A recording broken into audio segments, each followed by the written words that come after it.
KPCC അധ്യക്ഷൻ ഇന്ന് വിവിധ വിഷയങ്ങളിൽ 24-നോട് മനസ്സ് തുറന്നു. കേരള കോൺഗ്രസ് എമ്മിന് മുന്നിൽ വാതിലുകൾ തുറന്നിട്ടിരിക്കുകയാണ് എന്നാണ് KPCC അധ്യക്ഷൻ സണ്ണി ജോസഫ് പറഞ്ഞത്. കേരളത്തിന്റെ നന്മയ്ക്ക് ജനങ്ങളുടെ മനസ്സനുസരിച്ച് കേരള കോൺഗ്രസിന് ആലോചിക്കാം. സോണിയാഗാന്ധി ജോസ് കെ മാണിയെ വിളിച്ചോ എന്ന് തനിക്കറിയില്ലെന്നും 24 ഫോർ ദ പീപ്പിളിൽ സണ്ണി ജോസഫ് പറഞ്ഞു. അദ്ദേഹത്തിന്റെ പ്രതികരണത്തിലേക്കാണ് ആദ്യം. Kerala Congress M chairman Jose K മാണിയെ UDF-ലേക്ക് കൊണ്ടുവരുന്നതുമായി ബന്ധപ്പെട്ട് സോണിയാഗാന്ധി ടെലിഫോണിൽ വിളിച്ച് സംസാരിച്ചു എന്ന വാർത്ത വന്നിരുന്നു. ശരിയാണോ തെറ്റാണോ? ഞാനറിയില്ല. ഞാൻ കേരളത്തിലെ കോൺഗ്രസ് നേതാക്കന്മാരാരുമായിട്ടും അവരോട് ആരെങ്കിലും ഇത് അറിയുന്നതായിട്ട് ആരും പറഞ്ഞില്ല. അപ്പം അങ്ങനെ ഒരു സംഭാഷണം നടന്നതായിട്ട് എനിക്കറിയില്ല. ഞാനും മാധ്യമങ്ങളിൽ നിന്നാണ്, പത്രത്തിൽ നിന്നാണ് വായിച്ചത്. ജോസ് കെ മാണിക്ക് UDF-ലേക്ക് വരുന്നതിൽ എന്തെങ്കിലും തടസ്സമുണ്ടോ? അവരും കൂടെ ആലോചിക്കേണ്ടതാണ്, ഞങ്ങളും കൂടെ ചർച്ച ചെയ്യേണ്ടതാണ്. അല്ല, വാതിലുകൾ മലർക്കെ തുറന്നിട്ടിരിക്കുന്നു, അടച്ചിട്ടില്ല എന്നാണ് തിരുവഞ്ചൂർ രാധാകൃഷ്ണൻ പറഞ്ഞത്. വാതിൽ തുറന്നു തന്നെ. നിയമസഭാ തെരഞ്ഞെടുപ്പിൽ മത്സരിക്കാൻ സന്നദ്ധനെന്ന് KPCC അധ്യക്ഷൻ സണ്ണി ജോസഫ് പറഞ്ഞു. ജനങ്ങളുടെ ആഗ്രഹം താൻ മത്സരിക്കണമെന്നാണ്. ഇക്കാര്യത്തിൽ നേതൃത്വം തീരുമാനമെടുക്കുമെന്നും സണ്ണി ജോസഫ് 24-നോട് പറഞ്ഞു. ഹൈക്കമാൻഡാണ് തീരുമാനിക്കുന്നത്. താങ്കൾ സന്നദ്ധനാണ്? ഞാൻ നാട്ടുകാരുടെ ആഗ്രഹം ഞാൻ മത്സരിക്കണമെന്നാണ്. പാർട്ടി തീരുമാനത്തിനനുസരിച്ച് ഞാൻ തുടരും. ജമാഅത്തെ ഇസ്ലാമിയുമായി UDF-ന് ബന്ധമില്ലെന്നും KPCC അധ്യക്ഷൻ പ്രതികരിച്ചു. എന്നാൽ ആരുടെയും വോട്ട് വേണ്ടെന്ന് പറയില്ലെന്നും സണ്ണി ജോസഫ് വ്യക്തമാക്കി. ജമാഅത്തെ ഇസ്ലാമിയുമായി UDF-ന് ഒരു ബന്ധവുമില്ല. ജമാഅത്തെ ഇസ്ലാമിയുടെ വോട്ട് വേണ്ട, വോട്ട് ആരുടെയും വേണ്ടെന്ന് പറയുന്നില്ല. അപ്പൊ ഈ നിയമസഭാ തെരഞ്ഞെടുപ്പിൽ ജമാഅത്തെ ഇസ്ലാമിയുമായി UDF-ന് ഒരു ബന്ധവും ഒരു ചർച്ചയും നടത്തിയിട്ടില്ല.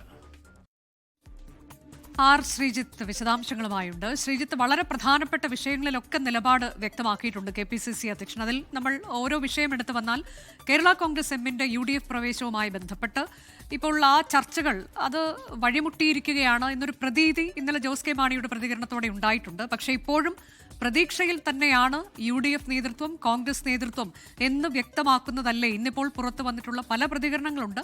അതിൽ അടൂർ പ്രകാശ് ഒരു വ്യത്യസ്ത പ്രതികരണം നടത്തിയത് നമുക്കറിയാം. എന്നാൽ അതിനപ്പുറത്തേക്ക് എന്താണ് യഥാർത്ഥത്തിൽ കോൺഗ്രസ് ഇപ്പോഴും പ്രതീക്ഷിക്കുന്നത് ജോസ് കെ മാണിയുടെ ഭാഗത്തു നിന്ന് എന്നുള്ളത് കൃത്യമായി തന്നെ പറഞ്ഞു വെക്കുകയായിരുന്നില്ലേ KPCC അധ്യക്ഷൻ? അനുജ, KPCC അധ്യക്ഷൻ സണ്ണി ജോസഫ് 24-ന് അനുവദിച്ച പ്രത്യേക അഭിമുഖത്തിൽ അദ്ദേഹം ചൂണ്ടിക്കാണിക്കുന്ന പ്രധാനപ്പെട്ട കാര്യം ജനങ്ങളുടെ താല്പര്യം പരിഗണിച്ചുകൊണ്ട് കേരള കോൺഗ്രസ് എം ഒരു തീരുമാനമെടുക്കണം. ആ തീരുമാനമെടുക്കുമ്പോൾ കോൺഗ്രസിൻ്റെ അല്ലെങ്കിൽ UDF-ൻ്റെ വാതിലുകൾ മലർക്കെ തുറന്നു തന്നെയായിരിക്കും എന്നാണ് സണ്ണി ജോസഫ് ഈ അഭിമുഖത്തിൽ ഉടനീളം പറയാൻ ശ്രമിച്ചത്. നാളെ കേരള കോൺഗ്രസ് എമ്മിൻ്റെ നിർണായകമായ സ്റ്റിയറിംഗ് കമ്മിറ്റി യോഗം കോട്ടയത്ത് ചേരുകയാണ്. ഈ യോഗത്തിൽ ഈ മുന്നണി മാറ്റം അടക്കമുള്ള വിഷയങ്ങൾ ചർച്ചയാകുമെന്ന കാര്യം ഉറപ്പാണ്. തദ്ദേശ തെരഞ്ഞെടുപ്പ് ഫലത്തിൻ്റെ അവലോകനമാണ് യോഗത്തിൻ്റെ അജണ്ടയായി നിശ്ചയിച്ചെങ്കിലും ചെയർമാൻ അനുവദിക്കുന്ന മറ്റു വിഷയങ്ങൾ കൂടി ചർച്ചയാകാമെന്ന ധാരണ ഇപ്പോൾ തന്നെ നേതൃത്വത്തിലുണ്ട്. അതുകൊണ്ട് തന്നെ മുന്നണി മാറ്റം ഒരു പ്രധാന അജണ്ടയായി നാളത്തെ യോഗത്തിൽ മാറുമെന്ന് ഉറപ്പാണ്. കേരള കോൺഗ്രസ് എമ്മിലെ 14 ജില്ലാ പ്രസിഡന്റുമാരിൽ 13 പേരും 5 MLA-മാരിൽ 3 പേരും മുന്നണി മാറ്റത്തെ അനുകൂലിക്കുന്നവരാണ് എന്നതാണ് വസ്തുത. അക്കാര്യത്തിൽ ജോസ് കെ മാണിക്കും ഒരു അനുകൂല നിലപാടുണ്ട് എന്നാണ് നേരത്തെ പുറത്തുവന്ന വിവരം. എന്നാൽ മന്ത്രി റോഷി അഗസ്റ്റിനും പ്രമോദ് നാരായൺ MLA മാത്രമാണ് ഇതിനെ ശക്തമായി എതിർക്കുന്നത്. അപ്പോൾ പാർട്ടിക്കകത്ത് ഒരു പിളർപ്പുണ്ടാക്കി മുന്നോട്ട് പോകരുത് എന്നുള്ള ഒരു നിലപാടുള്ളത് കൊണ്ടാണ് ഒരു തീരുമാനത്തിലേക്ക് പോകാൻ ജോസ് കെ മാണിക്ക് കഴിയാത്തത് എന്ന തരത്തിലുള്ള വിവരങ്ങളുണ്ട്. ഒപ്പം തന്നെ ക്രൈസ്തവ സഭകളുടെ ശക്തമായ സമ്മർദ്ദവും കേരള കോൺഗ്രസ് എമ്മിന് മേലുണ്ട് എന്ന വിവരങ്ങളുമുണ്ട്. അപ്പോൾ ഈ പ്രശ്നങ്ങളെല്ലാം ഉള്ളപ്പോൾ തന്നെ കേരള കോൺഗ്രസ് എമ്മിനെ കൊണ്ടൊരു തീരുമാനമെടുപ്പിക്കാനുള്ള സമ്മർദ്ദം എന്ന നിലയിൽ ഈ UDF-ഉം കോൺഗ്രസും ശ്രമം നടത്തുന്നു. അതിൻ്റെ പ്രതിഫലനമാണ് സണ്ണി ജോസഫിൻ്റെയും തിരുവഞ്ചൂർ രാധാകൃഷ്ണൻ്റെയും ഇന്നത്തെ പ്രതികരണങ്ങളെന്ന് നമുക്ക് വായിച്ചെടുക്കേണ്ടത്. അതായത് ഇപ്പോൾ നാളത്തെ സ്റ്റിയറിംഗ് കമ്മിറ്റി യോഗം നിർണായകമാണ് എന്ന് പറയുന്നത് KPCC അധ്യക്ഷനാണ്.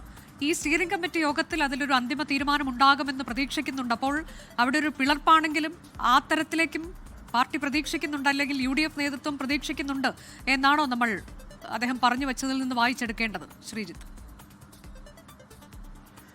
അനുജ, KPCC അധ്യക്ഷൻ തന്നെ പറഞ്ഞു നാളത്തെ കേരള കോൺഗ്രസ് എമ്മിൻ്റെ സ്റ്റിയറിംഗ് കമ്മിറ്റി നിർണായകമാണ് എന്നാണ്. അപ്പോൾ മറ്റൊരു മുന്നണിയിൽ നിൽക്കുന്ന മറ്റൊരു പാർട്ടിയുടെ യോഗത്തെ നിർണായകമെന്ന് അദ്ദേഹം വിശേഷിപ്പിക്കുന്നുണ്ടെങ്കിൽ കേരള കോൺഗ്രസ് എമ്മിൽ നടക്കുന്ന രാഷ്ട്രീയ അന്തർനാടകങ്ങളെക്കുറിച്ച് കോൺഗ്രസിന് കൂടി അറിവുണ്ട് എന്ന് ഇതിൽ നിന്ന് വ്യക്തമാണ്.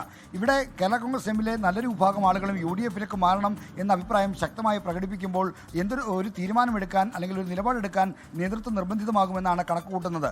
ഇവിടെ പാർട്ടി പിളർത്തിക്കൊണ്ട് ഒരു മുന്നണി മാറ്റത്തിന് ജോസ് കെ മാണി തയ്യാറാകുമെന്ന് ഒരിക്കലും കരുതാൻ കഴിയില്ല. പാർട്ടി ചെയർമാൻ്റെ തീരുമാനത്തിലേക്ക് അല്ലെങ്കിൽ പാർട്ടി ചെയർമാൻ എടുക്കുന്ന നിലപാടിലേക്ക് എല്ലാവരെയും കൊണ്ടുചെന്നെത്തിക്കാനായില്ലെങ്കിൽ ഈ മുന്നണി മാറ്റം സാധ്യമാകണമെന്നില്ല എന്നാണ് ഈ ഘട്ടത്തിൽ നമുക്ക് പറയാൻ കഴിയുന്നത്. എന്തായാലും ജോസ് കെ മാണിക്ക് മേലും കേരള കോൺഗ്രസ് എമ്മിന് മേലും ശക്തമായ സമ്മർദ്ദമുണ്ട് എന്നത് ഒരു വസ്തുത തന്നെയാണ്. മറ്റൊന്ന് ജമാഅത്തെ ഇസ്ലാമിയുമായി ബന്ധപ്പെട്ട് അദ്ദേഹം പറയുന്നത് ജമാഅത്തെ ഇസ്ലാമിയുമായി ഒരു ബന്ധവുമില്ല, പക്ഷേ വോട്ടിന്റെ കാര്യത്തിൽ അങ്ങനെ ഒരു വോട്ട് വേണ്ട എന്നൊരു നിലപാട് കൈക്കൊള്ളില്ല. അത് വരും തെരഞ്ഞെടുപ്പിലും അത് ബാധകമാണ്. തദ്ദേശ തെരഞ്ഞെടുപ്പ് കഴിഞ്ഞിരിക്കുന്നു, ഇപ്പോൾ നിയമസഭാ തെരഞ്ഞെടുപ്പ് ഏറ്റവും പ്രധാനപ്പെട്ടതാണല്ലോ. അപ്പോൾ അവിടെയും ജമാഅത്തെ ഇസ്ലാമി വോട്ട് ചെയ്യുമെന്ന് പറഞ്ഞാൽ അത് വേണ്ട എന്ന് പറയില്ല എന്ന വളരെ പ്രധാനപ്പെട്ട തീരുമാനം കൂടി അദ്ദേഹം പ്രഖ്യാപിച്ചിരിക്കുകയാണ് ഇന്ന്. അനുജ, ജമാഅത്തെ ഇസ്ലാമിയുമായി UDF ബന്ധമില്ല എന്ന KPCC അധ്യക്ഷൻ സണ്ണി ജോസഫിന്റെ പ്രതികരണം കേവലം സാങ്കേതികം മാത്രമാണ്. ജമാഅത്തെ ഇസ്ലാമി ഒരു രാഷ്ട്രീയ സംഘടനയല്ല, മറിച്ച് മതസംഘടനയാണ്. മതപ്രബോധന രംഗത്ത് പ്രവർത്തിക്കുന്ന ഒരു സംഘടനയായിട്ടാണ് ജമാഅത്തെ ഇസ്ലാമിയെ കണക്കാക്കുന്നത്. എന്നാൽ ജമാഅത്തെ ഇസ്ലാമിക്ക് ഒരു രാഷ്ട്രീയ രൂപമുണ്ട്. ആ രാഷ്ട്രീയ പാർട്ടിയുടെ പേരാണ് വെൽഫെയർ പാർട്ടി. വെൽഫെയർ പാർട്ടിയുടെ പിന്തുണയാണ് കോൺഗ്രസും UDFും ഒക്കെ സ്വീകരിച്ചിരിക്കുന്നത് എന്നതാണ് വസ്തുത. അതുകൊണ്ട് ജമാഅത്തെ ഇസ്ലാമിയുമായി തങ്ങൾക്ക് ബന്ധമുണ്ടോ എന്ന് ചോദിച്ചാൽ ഇല്ല എന്ന ഉത്തരം വളരെ എളുപ്പത്തിൽ KPCC അധ്യക്ഷൻ സണ്ണി ജോസഫിന് നൽകാൻ കഴിയുന്നതും അതുകൊണ്ടാണ്.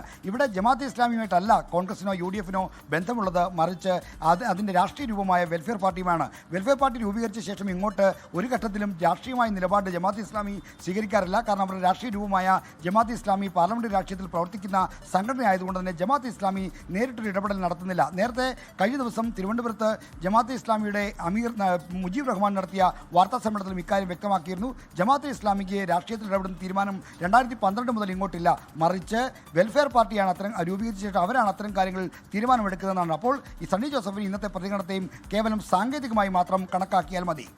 മറ്റൊന്ന് അദ്ദേഹത്തിന്റെ മത്സര സന്നദ്ധത അദ്ദേഹം പറയുകയാണ്. ജനങ്ങൾ താൻ മത്സരിക്കണമെന്ന് ആഗ്രഹിക്കുന്നുണ്ട്, പക്ഷേ മത്സരിക്കണമോ എന്നതിൽ തീരുമാനം പറയേണ്ടത് പാർട്ടിയാണ് എന്ന് പറയുന്നു.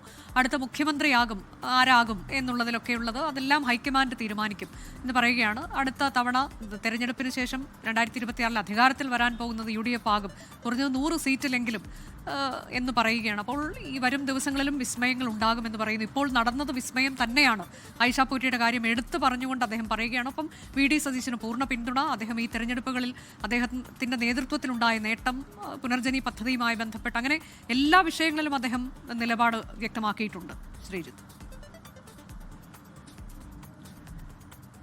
അനുജ, KPCC അധ്യക്ഷന്മാർ തെരഞ്ഞെടുപ്പിൽ മത്സരിക്കും എന്ന് അഭിപ്രായം പ്രകടിപ്പിക്കുന്നതും മത്സരിക്കുന്നതും പുതുമയല്ല. ഏറ്റവും ഒടുവിൽ സമീപകാല ഉദാഹരണം നോക്കിയാൽ 2024 ലോക്സഭാ തെരഞ്ഞെടുപ്പിൽ KPCC അധ്യക്ഷനായിരിക്കെയാണ് K. Sudhakaran Kannur parliament മണ്ഡലത്തിൽ നിന്ന് മത്സരിക്കുകയും അവിടെ നിന്ന് 1 ലക്ഷത്തിൽ പരം വോട്ടിന് ഭൂരിപക്ഷത്തിൽ വിജയിക്കുകയും ചെയ്തത്. അപ്പോൾ സമാനമായ രീതിയിലൊരു ഇളവ് KPCC ഇപ്പോൾ അധ്യക്ഷനായിരിക്കുന്ന സണ്ണി ജോസഫിനും ലഭിക്കാനുള്ള എല്ലാ സാധ്യതകളുമുണ്ട്.